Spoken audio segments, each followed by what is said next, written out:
Close the door behind you. You're now in the green room. Hello and welcome everybody. Welcome to another episode of The Green Room. I'm joined today by one of my good friends, Tommy. Tommy, you can tell the people hello. So I kind of surprised Tommy today because he wasn't exactly sure what we were doing today. But I'm kind of ambushing him with The Green Room. And I really think we're going to have a nice time. As you can see, we're trying our best to kind of social distance. Hopefully it works, right? Yeah, man. Hopefully you're not there to infect me. But yeah, man, these are serious times. You know, you have to try and make light of it as much as you can, but all while still being safe. You know. Mm-hmm. So, Tommy, welcome to the Green Room. Yeah, man. Glad to be here. What do you know about Lucian Musicians right now? What do I know about it? As you said, I'm surprised. I just know it's an online platform. Right.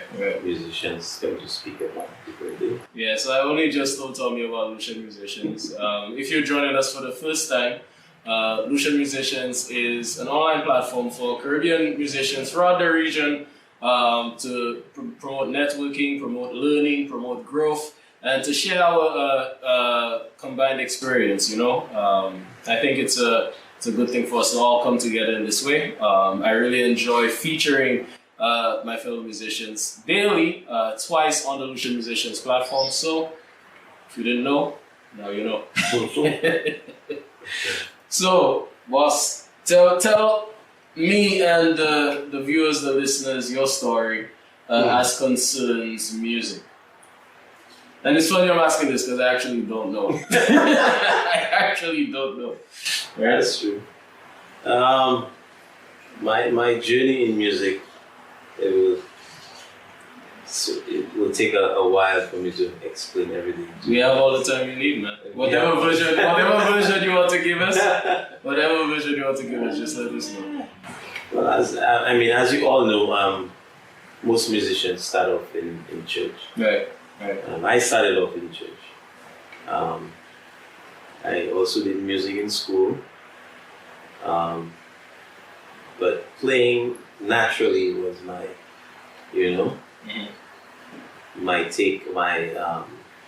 my gift. Right. How did you start in church though? Like, what exactly caused you to start? Oh, boy, you bring it back to memory. It was a cousin of mine. He was the pianist at the church at the time. Okay. And then he decided to further his education, so he left. Alright.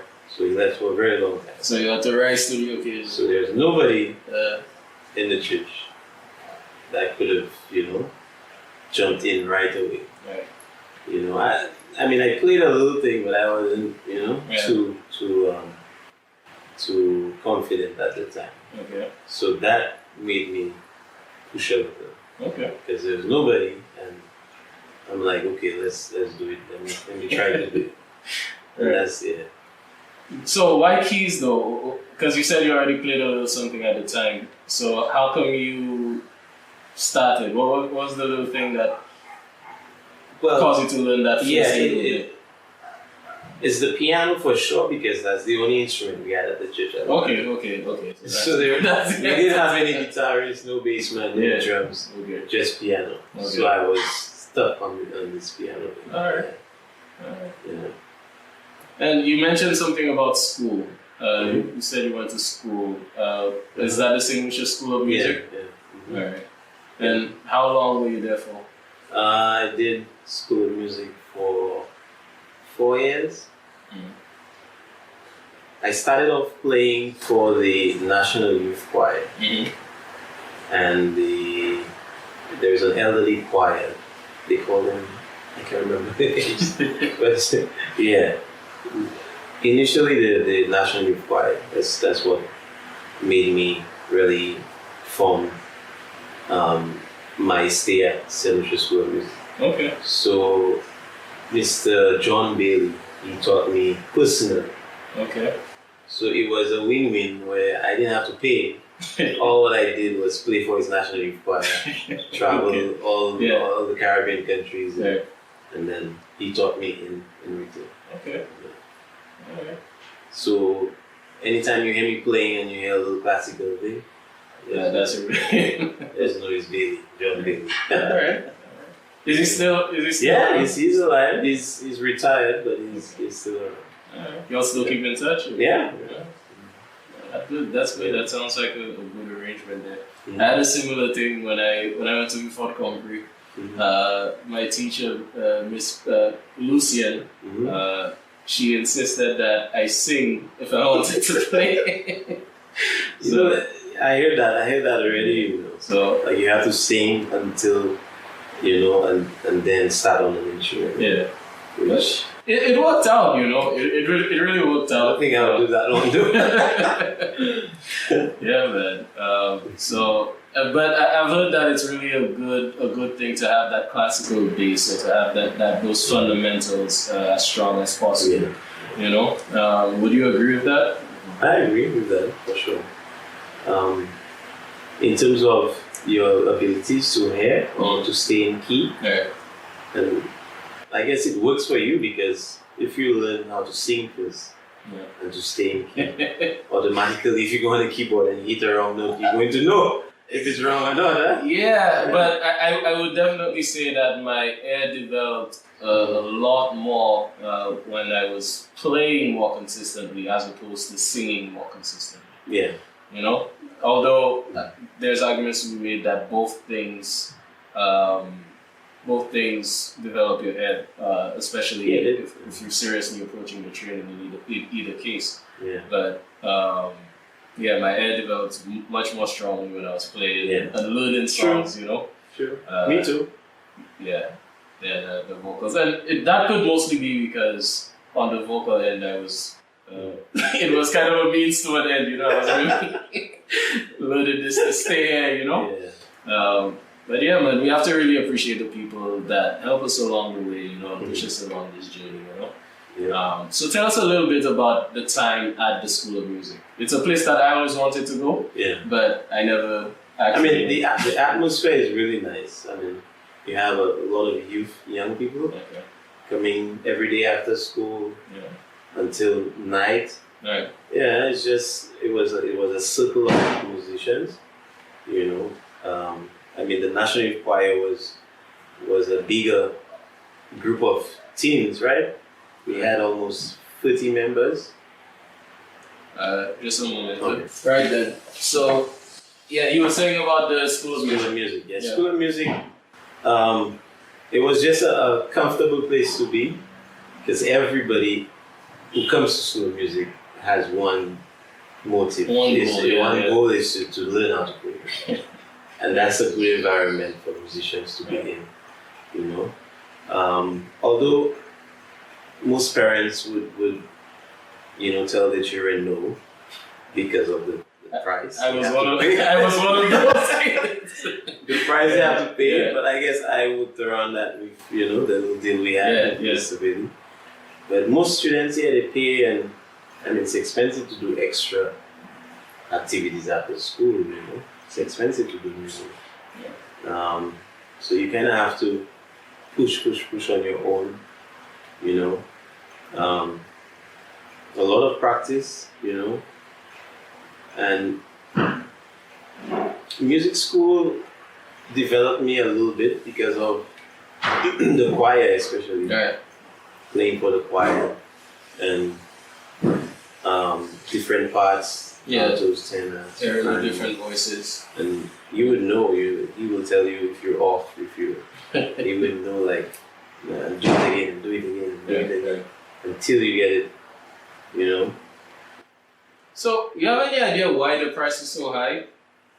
And because I'm wondering if maybe it's a private school. Okay. Because if you go to a private hospital, you pay a lot more. Yeah. So it's a private school that you have to pay to. If you do music at your school, at your normal school, you don't pay, right? Right. You just do the CXC. Exactly. So, who owns it? If it's private, who owns it? Yeah, it was owned by Mr. Bailey. Well, no, I think the government owns that too. But Mr. Bailey was the manager. The manager. Yes, now there's another manager in place. Okay. Because I was thinking if the government owns it, then there may be a chance that it could be government funded, or they could open up the doors. But when it comes to that, I'm not too sure.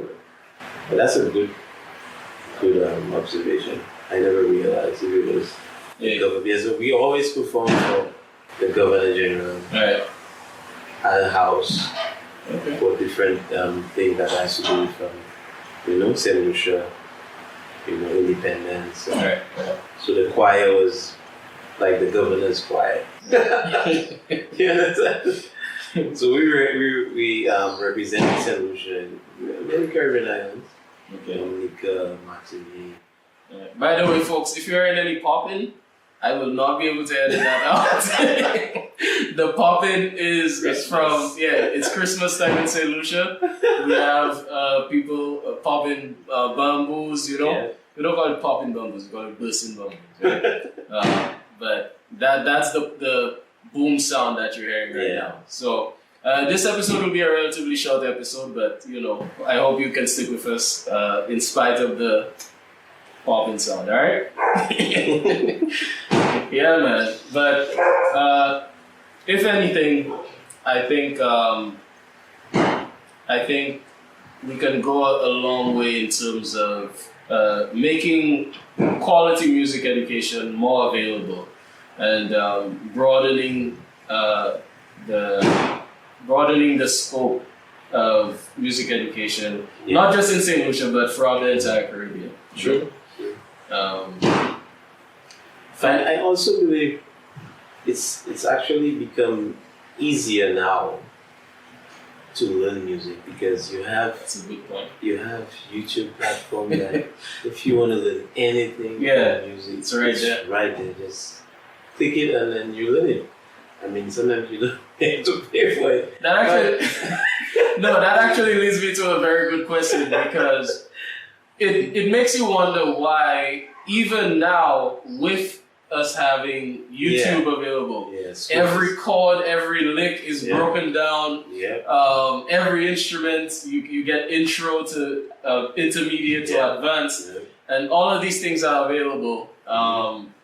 And yet there are people who will still tell you, I wanted to learn, but I can't learn because nobody will teach me. Why is that still happening? Seriously, I don't know because for me as a musician, people could learn music. People could, I call it forcefully learn music. Brute force. I believe that's what school is about. I mean, music for me, when it comes to my background in the church, for me, it should be a gift. Okay. Not saying that if you learn music on your own and you never had any inspiration, or you wake up one morning, I want to play or you see somebody playing and you want to do it too. Well, I think even that in and of itself is a gift. That little spark that tells you, I want to learn, I want to do this. I feel like that is a manifestation. But what I'm trying to say is some people naturally have it. Yeah. And that's where a lot of musicians, some ask me, how you do that, boy? How you play that? Like so naturally, you don't even look at the piano, you don't even look at the piano. But it has a lot to do with a gift, especially a gift from God.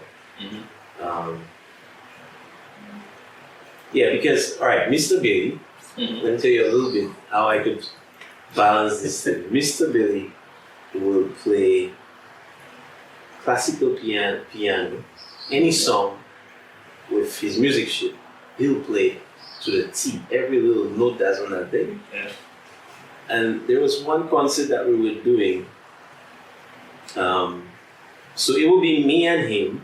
I'll do a few songs, he will do a few songs for the choir, The difficult ones are difficult to him. But I also memorize his difficult songs. Okay. So whatever he's playing, I could play it without reading. Exactly what he's doing, I could play it without reading. Yeah, by ear. By ear. And there was one concert that we did in the culture center, and his paper or his music sheet fell off, and he stopped. Oh Now, man! it wasn't a thing where it was a book; it was pages. Yeah. Pages, so the pages Yeah, just loose pages. So he's trying to figure out which one. Oh. He can't get which one.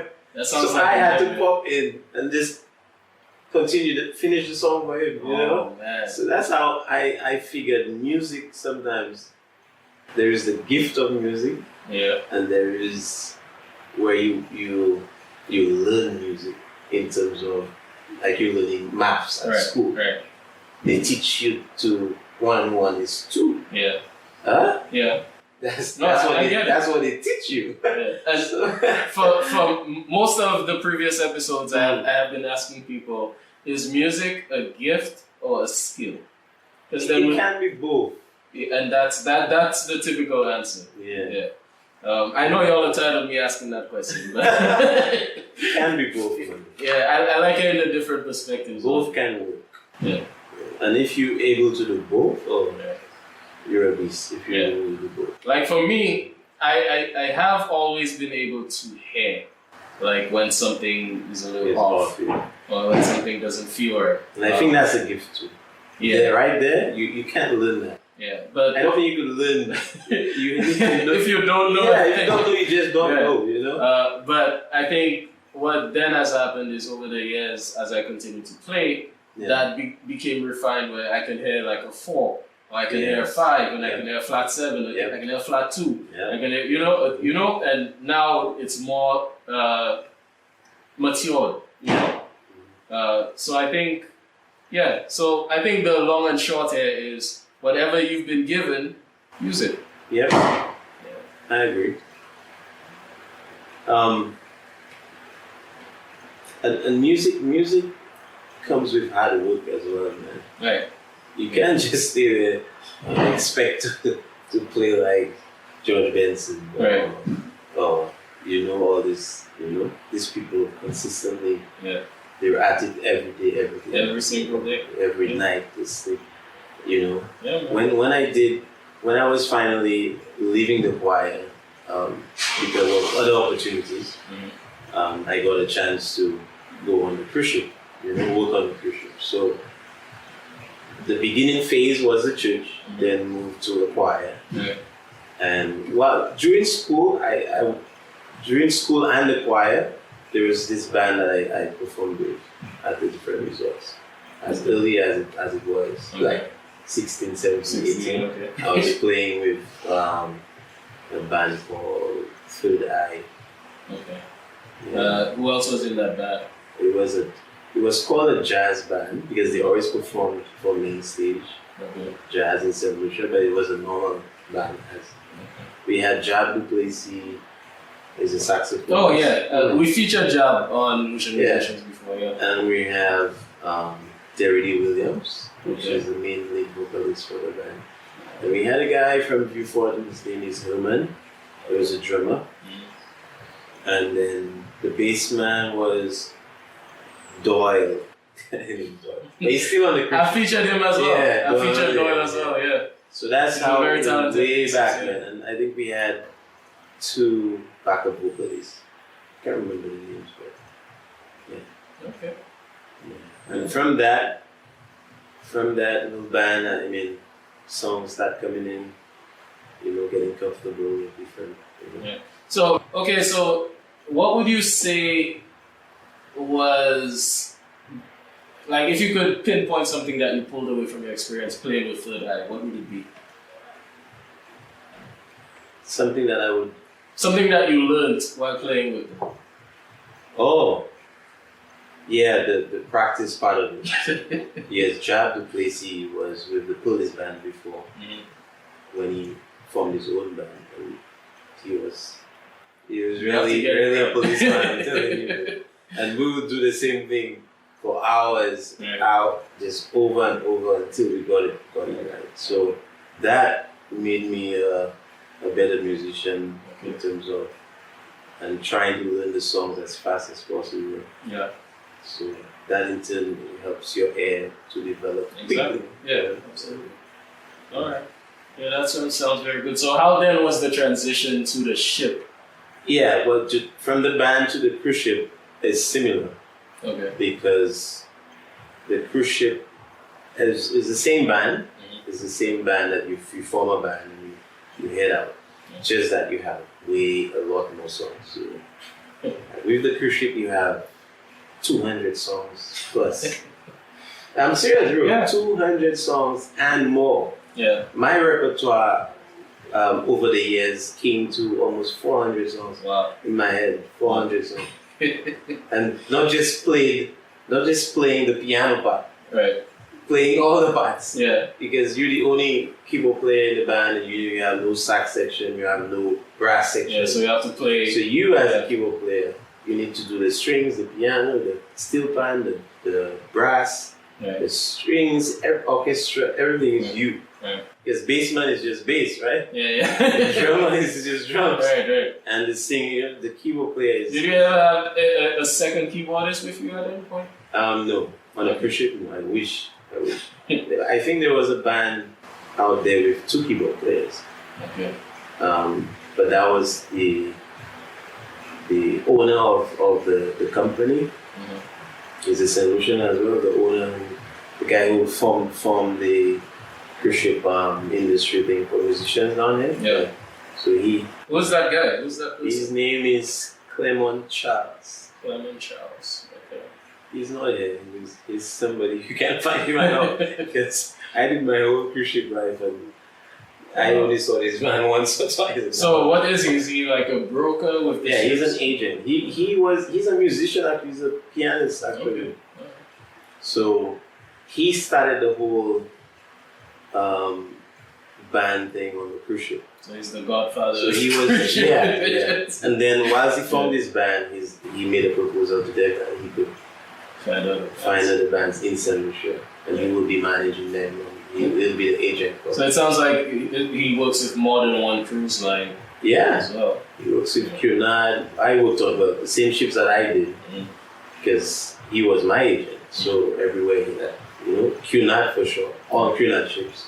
Okay. Queen Mary 2, Queen Elizabeth 2, and Queen Victoria. Okay. He owned all the Caribbean bands on that ship was from St. Lucia. Okay. Princess Cruise Lines, we did a couple of them. He owns mainly all. Caribbean Princess, Sapphire Princess, Caribbean Princess, Diamond Princess, Golden Princess. Yeah, I could go on and on. I didn't even know all of those exist. No, yeah. That's the ships that I'm mentioning are the ships that I've done before. Okay. Yeah. The Crown Princess. And you have Celebrity Cruise Lines as well. Yeah. We did a couple of these. We did the Zenith. We did the Constellation. We did what's that other one? No, I can't remember. I think I did 4 celebrity ships. I did about 8 princess and all 3 of the Cunard. Wow. So I know some people are wondering, some people are watching this and wondering, what would you say some pros and cons of that sort of gig? Yeah, well, the only thing that affected me a great deal, you had to leave home. Okay. And if you have a girlfriend or a wife back home, it becomes difficult at that point. Of course, yeah. Just the initial stage of saying, yeah, okay, I got a contract, you sign it, you know how much you're getting paid, it's fine. But the day you leave, that's when it eats you, man. And you don't leave for 2 days, you leave for 4, 5, 6 months.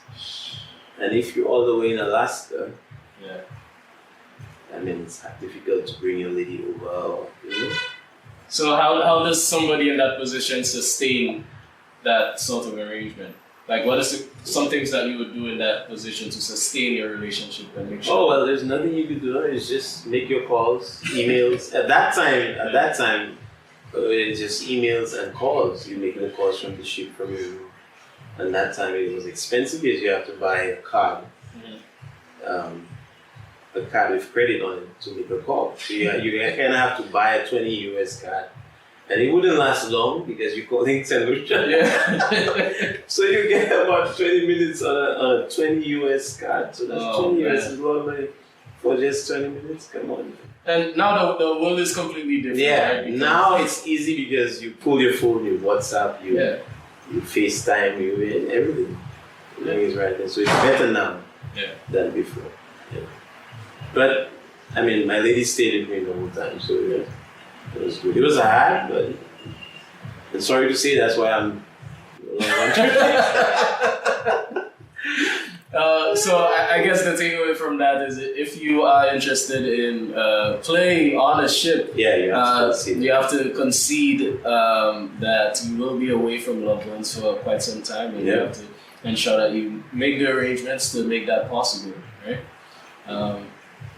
I'm saying, I mean, the opportunity is great, and I would advise any musician, you're home, you're not working, or you want to do music full time, I think the cruise ship is where you need to start. If you really want something in life, like want to start off right away, cruise ship. Okay. I mean, this year hasn't been. I'm talking about it before. Okay, so since we are talking about this year, though, how would you say? What advice would you give to other musicians who have been just completely thrown off course by this year, the pandemic? So you're talking about musicians that's working on a ship right now. Yeah, and they had to come home and there's no work. It becomes difficult now because of we have so many bands back home. You're no longer on a cruise ship. Right. So this pandemic has changed things drastically because a lot of musicians would turn to different things. They would turn to construction, they turn to this. And I think any musician that I know, we don't only do music. And that's the really good thing about doing music or being a musician. You're very versatile. Yeah. And you learn things so quickly. You know how to learn. Yeah. Music will send you. If you could do music, you could learn music. You could learn any skill out there. Right. Because for me, music is the hardest thing that anyone can learn because it comes from God, number one. And trust me, bro. I'm not saying any skill is difficult. Yeah, honorable in its own way. Yeah, but I'm saying if you have the music in you already, it makes it easy to learn anything else. Yeah, absolutely. I think I can agree to that. Yeah. My mom always told me growing up that everything is difficult until you understand it. Yeah. So, true. That's a good thing to keep in mind. So yeah, I definitely want to send out some encouragement to all the musicians out there to stay focused and while we may have to supplement our income during these times, know that things will not stay this way forever, and we'll be okay in the end. I mean, for me as well, I've been down in St. Lucia for the past 7 years so far. Yeah. If I remember clearly, 7 years, yeah. And I mean, it's been good. When I left the cruise ship, I left on a good note. Okay. I told the agent, hey, this is my last contract and it's time for me to stay home with my family, settle down, get married. He was okay with it. Until every year I get a call. Says, you ready, man? You ready? I always told him, nah, I'm not coming back because. And then now, I stayed home for a year. Work wasn't really coming in because everybody knew Tommy as a musician to be abroad on the cruise ship. Yeah. So no hotel will actually give you a permanent job when they know you're always leaving. So finally, I made a few calls. I told them, hey, I'm here, and I'm not leaving. And then I started getting some calls, and then I started getting steady work, really steady work. I worked 6 nights a week. Yeah. Okay. Yeah. Yeah. I worked at Coconut Bay, Serenity, East Swings, Sandals, you know, and it's been good. It's been good. Yeah. Until. Yeah. So. Yeah, I get that. Yeah. Yeah. So, I think I'm now at a place where I know a little bit more about your story than I did before. Yeah, I don't think you knew any of these things. And we're close. We know each other very well. Yeah, we know each other very well. I'm looking forward to playing with you a bit more in the future. Yeah, we just pull out this great gospel band now. Yeah, so we've been having a good time in rehearsal, so we've played together a few times. And so, I'm looking forward to that as well. Guys, one more thing before we head out, and I want to know what Tommy thinks about it too. Somebody messaged me today on the Lucian Musicians platform and said, "Yo, you know what you should do? You should name this Caribbean Musicians instead of Lucian Musicians." And to be honest with you, it's something that I have been thinking about, because the thing is, when you name the platform Lucian Musicians, some people feel excluded. Yeah, right? True. And that's not what we're going for. And so if you have any thoughts or opinions on that, message me, put something down in the comments below this, wherever you're watching this. Tommy, what do you think about that? Yeah, I mean, it's great. I mean, for, your platform could reach the Caribbean. Yeah. I mean, which is the intention, right? Yes, yeah. I mean, you can reach other musicians out there in the Caribbean. So the name is good. You need to change it. But one thing I don't want is, I don't want the Lucian Musicians that have been following, have been supporting, to feel that it's in any way a step away from them. Yeah. But rather it's a step opening up and including everyone else. Yes. Yeah. Right? So I want to make that extremely clear. All right? So Tommy, you have anything else before we go? Even that, we had no time to discuss anything else. That was just the beginning. Oh yeah? Yeah. Well, no, we're not done yet. If there's something else to talk about. I feel like I just gave you the surface level. Hey man, tell me what else you have on your mind. Man, there's a lot, in terms of music in St. Lucia, you know. A lot of even when I was abroad, a lot of people or other musicians or workers on the cruise ship, they thought, you know, music. Everybody thinks music is just this easy thing that you're lazy and you just sit down and you never do nothing and then you make a bunch of money for nothing. But I want to let people know on this platform go right ahead, that music is money. If you look at it, if you look at all these artists abroad, you know, on a wider scale, these people make millions for one song, you know. So the little pennies that we get right now is good, you know. Yeah. Music is not easy. It's not easy as much as people see the end result of a song, and they hear you perform a song, and they hear you play it so well. They think that it's just just came. I think people see musicians, and what they see when they look at musicians playing is, you're seeing the end product. Yeah. Right? You're seeing the end product of all the practice. You're seeing the end product of... No, that comes from every job as well. Exactly. If a doctor is a neurologist or studying neurosurgeon or how you call it? Neurology. Yeah. You're not going to see him studying. Right. You're going to see him when you go to his office, right, and perform on you. Yeah. That's the gift Friday. That's what you're working for. Right. But the hard work has been done. Right. A lot of people don't see the hard work. Yeah. And I mean, I thank my mom because she has a few photos of me in my room, boy, like in a little keyboard on the bed. Yeah. Whole night, skills until you could Right. get it properly. Until it becomes muscle Yeah. memory, just right under your fingertips. Yeah. I get a few, you know, maybe I sa off, or yeah, level me sa off, Yeah, you yeah, know, the typical parents and Yeah. you know. And that's the other thing too. Basta na vole call po, vole call po, vedok. Yeah. But now, when my mom see, hey, what? You didn't know that, you know? Yeah. Now, let me give you a little story about my mom. Go ahead. So when the agent checked me to perform, he told me, he met me, he told me he could get me on a cruise ship in a matter of weeks. Okay. So I didn't know anything. I was like, cruise ship, bro? Yeah. Cruise ship? Yeah.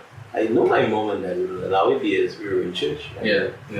I was the pianist in the church, and Yeah. they don't want They don't want to lose the pianist. pianist. Okay. So the children have no musicians out there.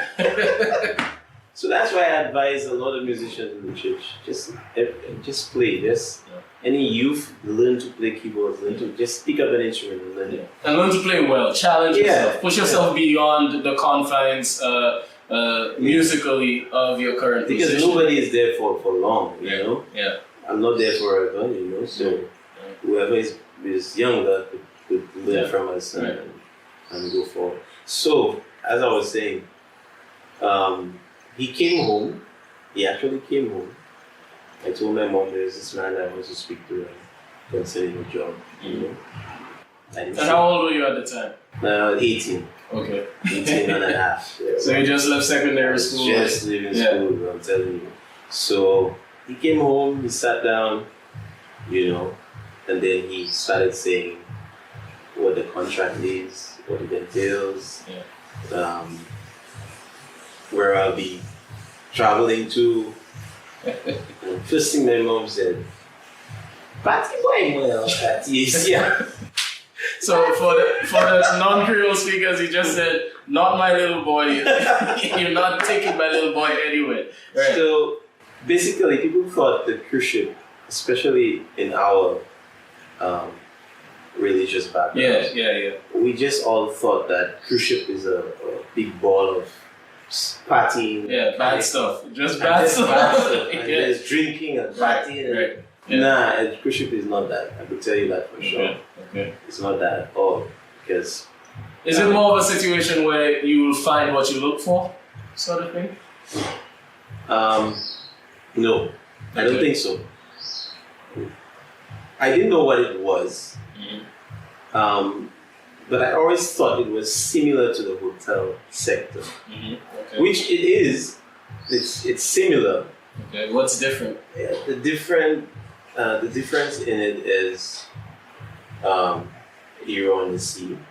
You're on the ocean. Sorry, you're on the ocean traveling. Right. So it's like a floating resort. Okay. You know, with everything on it. Right. And a lot of people thought it was just, you know, once we say go on a cruise ship, play VA, no pet day, no pet Tommy, no pet this. Yeah. But I want to let people know that no, man, it made me a better man, I'm telling you. Okay. How did you do that? How did you? Okay, I never wore a tux before. Okay. And I had to, you cannot board the ship if you don't have a tux. Wow. Because there's a night called formal night that you need a tux to, and just wearing a tux as a young man, it makes you feel like, yeah man, you reach somewhere. Yeah, absolutely. There were different nights on the cruise ship, so it's like country night, reggae night. Yeah. Well, they don't call it reggae night; they call it Caribbean night. Which is really good for your musical palette, right? Yeah, because so you know, and then you learn country, you learn 70s, you learn 80s, you learn 60s, you learn ballads, you learn ballroom music. Yeah. And it's funny because musicians that has never been on a cruise ship, they don't know what it is because, I mean, in terms of learning songs and broadening your mind when it comes to music, ballroom dancing, you never think Caribbean musicians on a cruise ship playing ballroom music. You know, ballroom music is like Frank Sinatra, Yeah. and all these other, you know, Yeah. great singers out there. Where, I mean, it's difficult. Their songs, these people's songs are not easy. I'm telling you. Right. It's not the typical songs we have now. That is, you know, don't mind these songs way back. You know, these songs are hard. I mean, you need to just take all these things in consideration as well. But it also makes you a stronger person. You know, for me, I wasn't outspoken. I never used to have long conversations like this. But the cruise ship and the hotel industry, Open you up. Yeah, of course. Yeah. Yeah, man.